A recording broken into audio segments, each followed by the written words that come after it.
Who are you to tell me what I should and shouldn't be doing when you first are not even committed to the cause?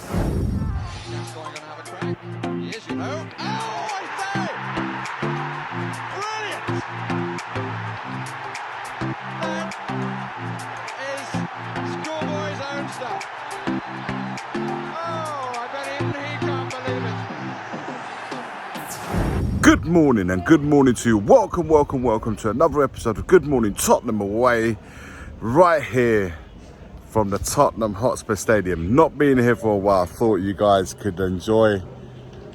If you haven't seen it for a long while, I thought you could have a look and enjoy seeing the stadium right here, guys. But look, let's get straight into it with the Harry Kane situation, especially with Levy. He is absolutely fuming, according to reports right here. Bayern Munich manager Tottenham Tuchel has infuriated Tottenham chairman Daniel Levy after holding secret talks with Harry Kane at the striker's home in London, according to reports. The Spurs star, who only has a year left on the deal in North London, reportedly told Tuchel he would like to team up with Bundesliga champions and fight for trophies in the Bavaria next season, after the pair met for secret talks in May. It is understood these discussions have angered Levy, as he's already snubbed one bid from Bayern Munich worth £60 million this summer in the hope of fending off interest in Kane ahead of next season. Kane has also been linked with a sudden move to both United and Real Madrid.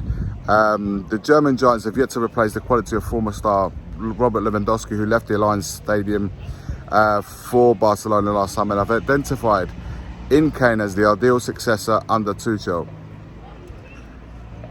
According to the German outlet Bild, Levy is keen to make the Bundesliga giants bleed and is primed to reject an offer of £85 million for the England captain. The Spurs chief, who is known for being shrewd and ruthless negotiating in terms of selling players at Tottenham, was furious to hear of Kane's secret talks with Tuchel and is ready to make Bayern Munich pay through the nose for his striker. The newspaper claims Levy has informed his friends on how livid he is with the club and the fact that he has spoken to Kane behind his back for a long period of time. During the talks, Tuchel tempted Kane with the prospect of winning the Champions League, a tournament Tottenham failed to qualify for ahead of next season, and vowed he would play a huge role in Bayern's pursuit of the trophy. It is believed the German club will have to pay north of £85 million at the very least to price Kane away from London ahead of next season. A move to the Bundesliga will force Kane to put a dream of matching Shearer on hold, at least temporarily, but his focus seems to be firmly winning trophies as he heads into his 30s.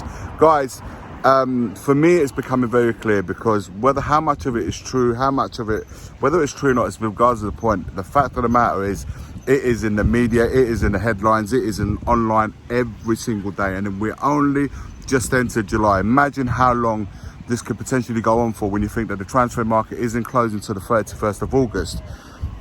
For me, this is vitally important that when Levy, Postecoglou and Kane get together in the next coming days or so, that this is absolute ironed out, and I think an outcome needs to be had one way or another. There's no way this can go on for the whole summer long, and there's reports also suggesting that there is a contract, offer on the table for Kane to sign, but he's taking his time and thinking about what his next move wants it to be,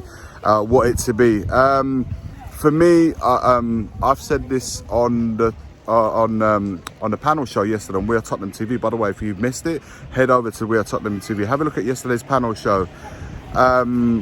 I said, look, this needs to be nipped in the bud for various reasons. One of them for me, and I brought this up yesterday in the panel show, that if we find ourselves somewhere during the season, and with Kane being captain, we find ourselves in a season where we're going through a little bit of a struggle, and in the changing room there's a discussion or heated discussion in any way about things not going right, I will personally turn on Kane and say, who are you to tell me what I should and shouldn't be doing when you first are not even committed to the cause and are not committed to only to the end of the season? As captain, you cannot be in a situation where you're not committed to the cause.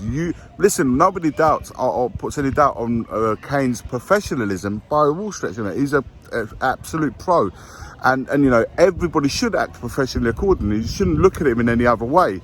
But at the back of your head, there's absolutely no way I'll be looking at him and listening to him having a go at me when he is not committed beyond the season. So the captain thing for me has to be looked at. It has to be absolutely looked in. Can we go into a season knowing that our captain is not going to be around beyond next season? Should he stay on? Or the fact that he's even tempted to be moving on? I don't know, guys. I think this is something that needs to be nipped in the bud early.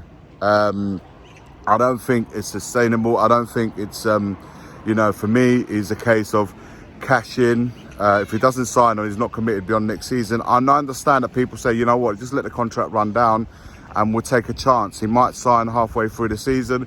He might sign at the end of next season the similar way that Mbappe did with PSG.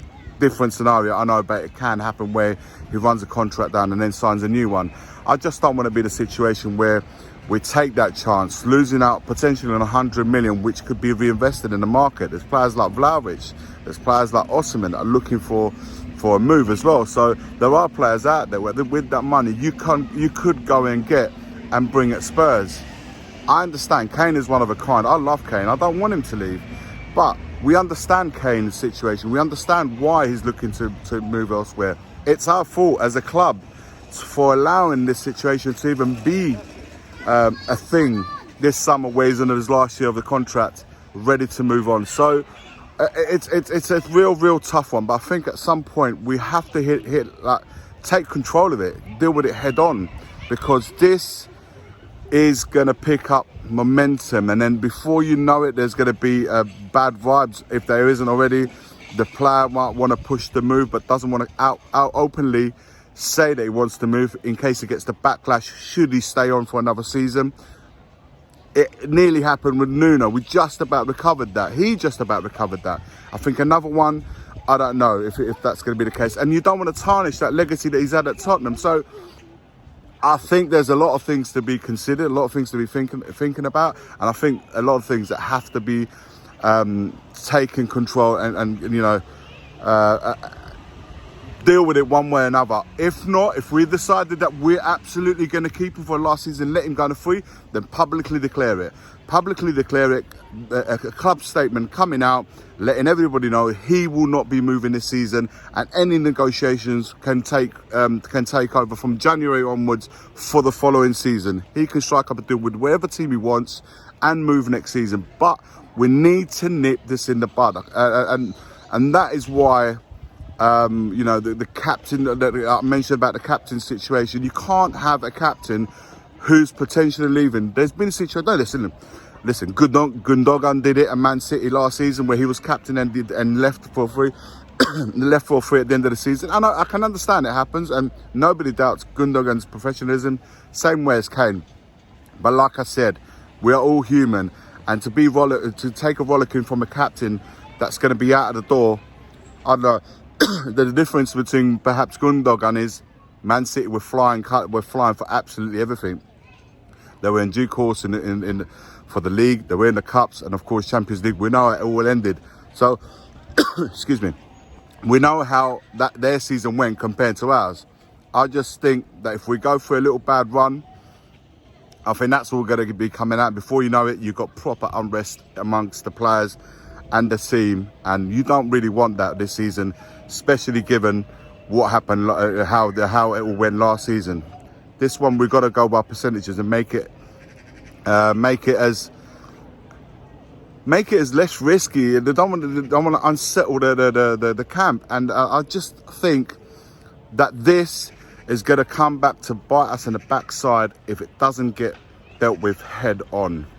Guys, let me know your thoughts in this. Let me know what you think about this whole Kane situation, how you see it ending. Tell me, guys. I've given you my thought. I just want to know what you guys make of this whole situation, where you see it heading, because listen, how much of the reports that are coming out daily on this subject are true or not, it's besides the point. It's there every day, and it's going to be the case until somebody makes his move. Your thoughts in the comments below. Like, comment and subscribe. And right here from the Tottenham Hotspur Stadium, it's come on you Spurs. The first game we look for, Robbie. Tottenham away. When we got Tottenham away. Tottenham away. When we got Tottenham away.